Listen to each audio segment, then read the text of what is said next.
Andrés Benavides, distinguido constitucionalista del país. Bienvenido a Punto de Orden. Un grupo de asambleístas, doctor, entregó a la Fiscalía una lista de candidatos que habrían recibido dinero sucio. ¿Qué sigue ahora?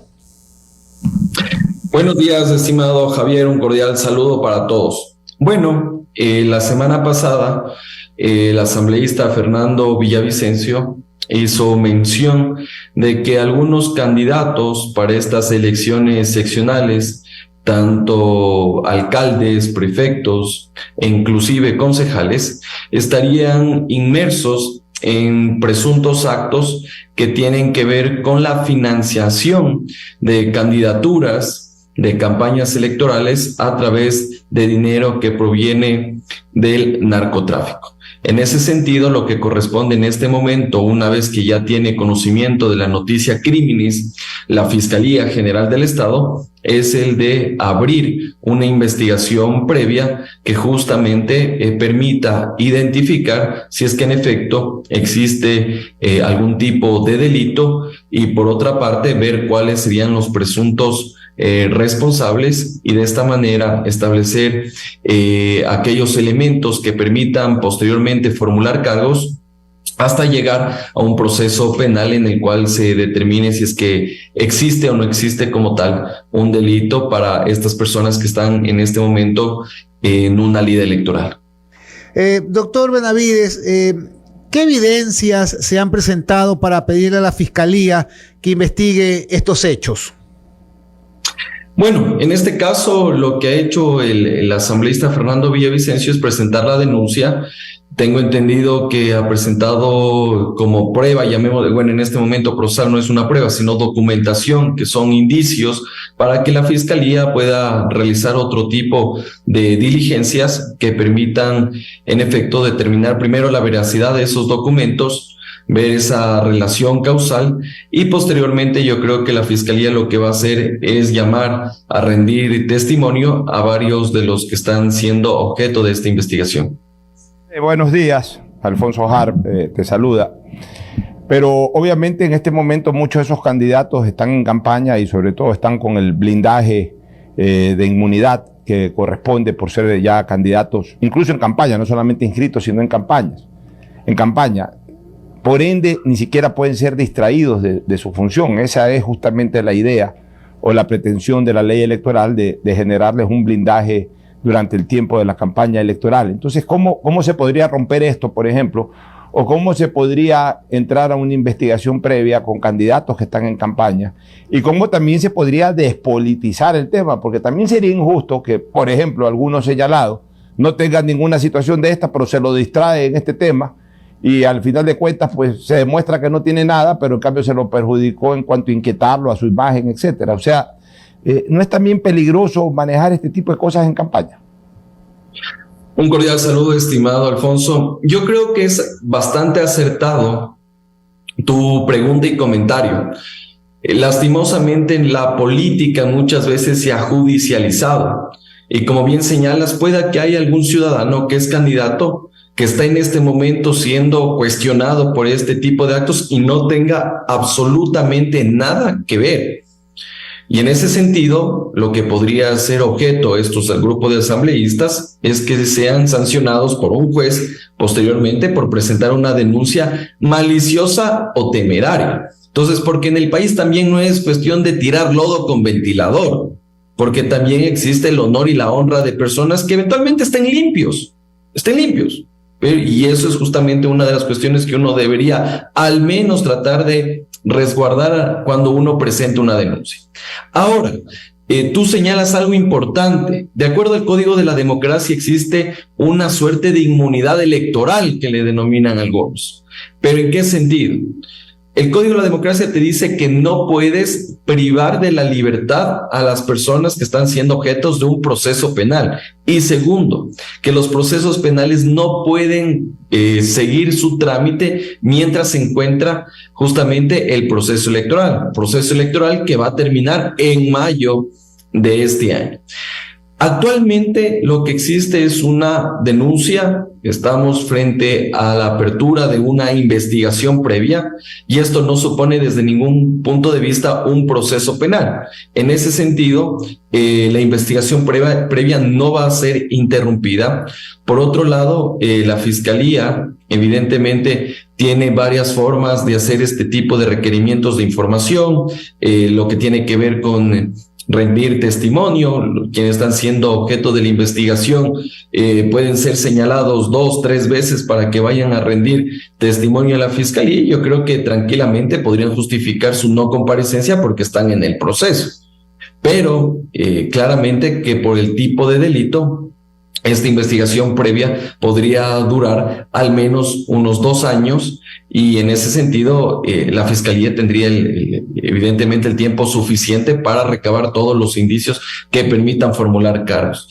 El gran problema aquí, y eso ya me adelanto, es qué pasa si es que están en la papeleta, ganan en las elecciones y no solo que ganan, sino que también ya están posesionados y salta uno de estos temas. Claramente se debe seguir el debido proceso y si es que se encuentra responsabilidad, serán sancionados por el juez penal y ahí perderán sus derechos políticos y tendrán que bajarse del cargo. Ahí hay 2 problemas. En primer lugar, el delito penal, que originaría pues el inicio de un proceso por manejo de dinero ilícito vinculado al narcotráfico, que es la denuncia concreta, y la otra también el delito electoral, porque evidentemente pues en la información que se tenga que dar después de las elecciones del uso de dinero, si es dinero sucio no va a ser declarado, y si no es declarado después se comprueba que ha sido utilizado, entraría en un delito político, en un delito electoral que incluso podría conllevar a su destitución inmediata. Voy a otro tema, André, que me parece muy interesante a partir de un artículo que escribió el reconocido constitucionalista, jurista ecuatoriano Eduardo Carminiani hace algunos días atrás. Y él con toda razón señala que buena parte de este sainete de las acciones constitucionales se debe a que en algún momento la Corte Constitucional, de alguno de estos periodos últimos que ha habido de Corte Constitucional, determinó la inmunidad, entre comillas, o blindaje al delito de prevaricato de los jueces que actúan como constitucionales, es decir, que reciben, que por sorteo les llega, y a veces no por sorteo, a veces dirigidamente, pero digamos que procesalmente hablando, entre comillas, por sorteo le llega la causa, y sin embargo, como ya en una decisión constitucional no corre el peligro de ser enjuiciados por prevaricato, es decir, por actuar contra ley expresa, disparan cualquier tontería de las que hemos visto en los últimos días, en las últimas semanas, en los últimos meses, y dilatan el problema porque al final de cuentas tiene que ir a una apelación, tiene que ir a una segunda instancia y tienen que corregir arriba, y a veces tampoco corrigen, a veces incluso prolongan la decisión. En ese sentido, ¿tú qué opinas? ¿Crees que la propia Corte Constitucional debe de revocar aquello? Yo creo que un precedente nefasto que fue dictado por la Corte Cervecera tiene que ver justamente con lo que acaba de señalar. Y esto es con esta suerte de inmunidad que tienen los jueces cuando tramitan garantías jurisdiccionales y que no son objeto de investigación y sanción del delito de prevaricato. Creo que la Corte Constitucional, tomando en cuenta los últimos actos y causas que son de conocimiento público, debería revocar, cambiar esta línea jurisprudencial y evidentemente no dar esta corona que tienen algunos jueces que les ha servido para fallar, como tú bien lo señalas, Alfonso, en contra de derecho, con decisiones írritas, atadas de los cabellos, que no tienen ningún tipo de fundamento jurídico y constitucional. Pero yo creo que también para corregir aquello, si bien es cierto, están blindados en el ámbito penal, pero no en el ámbito administrativo.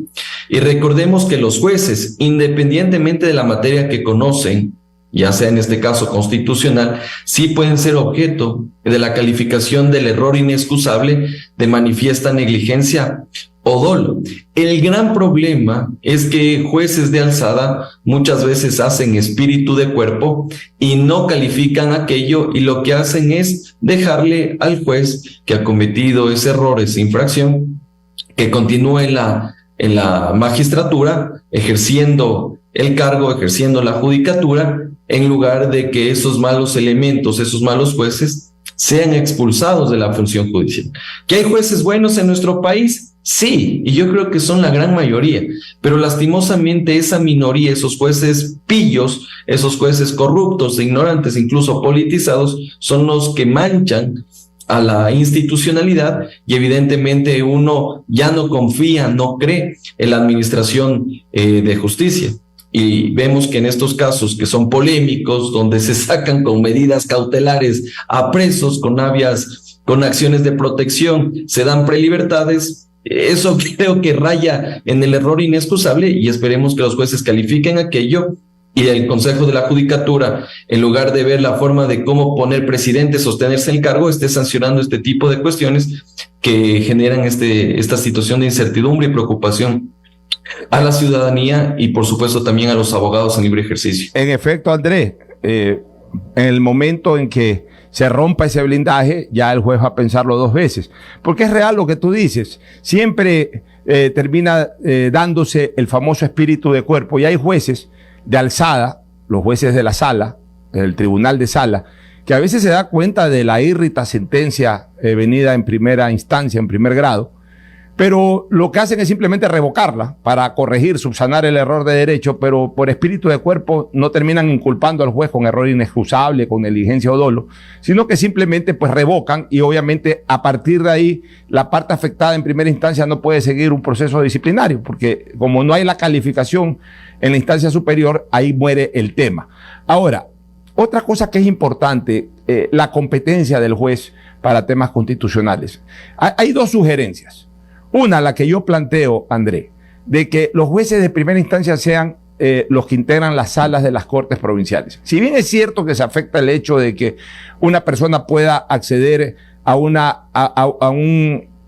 órgano inmediato, o sea, a una edificación cercana, una unidad judicial, por ejemplo, en cualquier cantón, un poquito alejado de la capital provincial, puede ahí presentar una acción constitucional.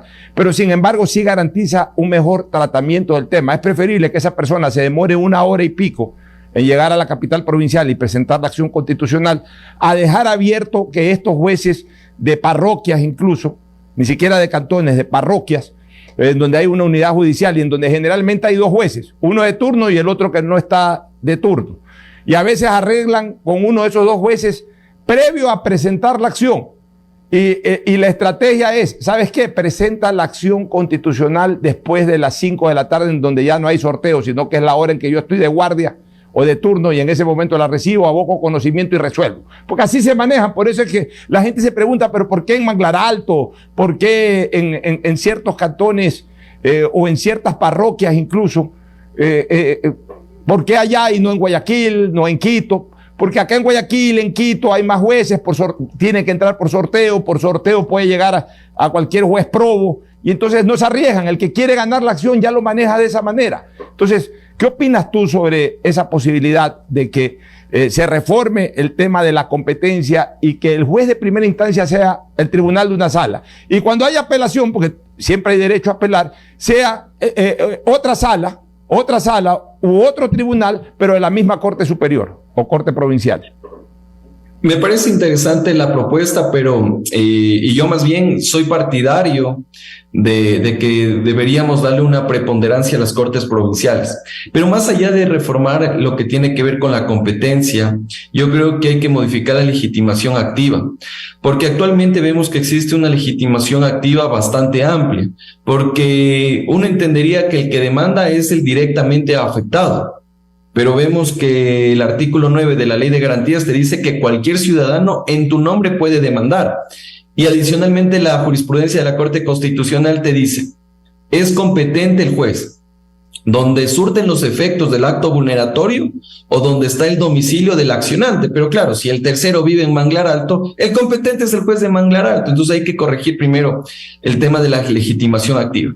Y ya tratando de ver la propuesta que tú planteas, yo más bien soy de la idea de que todos los jueces deben ser competentes en materia de garantías jurisdiccionales, porque en efecto, o sea, hay casos en los cuales lastimosamente se ha distorsionado la finalidad de la justicia constitucional, pero tampoco por tratar de subsanar esos casos que son políticos, que son mediáticos, le puedes limitar una garantía a un ciudadano. Lo que yo sí soy partidario es que, en efecto, todos los jueces competentes en materia constitucional, pero crear salas especializadas en la Corte Provincial. Entonces, evidentemente creo que esa sería una propuesta que de alguna forma inclusive permitiría que cuando ya lleguen estas sentencias de los jueces de primera instancia pueden ser corregidas de manera adecuada por la sala especializada, porque actualmente lo que tenemos es que la sala de lo civil, de lo laboral, de lo penal, y vemos que tienen incluso sentencias contradictorias. Y eso pasa en Quito, por ejemplo, en Pichincha. Tú tienes la sala de lo civil que sí te permite, a través de acción de protección, regresarle al trabajo a alguien que ha sido desvinculado, que tiene nombramiento provisional. Pero en cambio la penal te dice todo lo contrario, te dice que no puedes, que vayas al contencioso. Entonces yo creo que una sala especializada podría corregir estos defectos y creo que incluso podrían elevar el nivel de las sentencias y con eso incluso garantizar seguridad jurídica, porque al menos ya sabes por dónde van los jueces respecto de determinado caso. Agradecemos la presencia en estos micrófonos, el análisis constitucional del doctor André Benavides. Muchísimas gracias. Gracias, Andrés. Muchas gracias por la invitación. Cordial saludo a todos.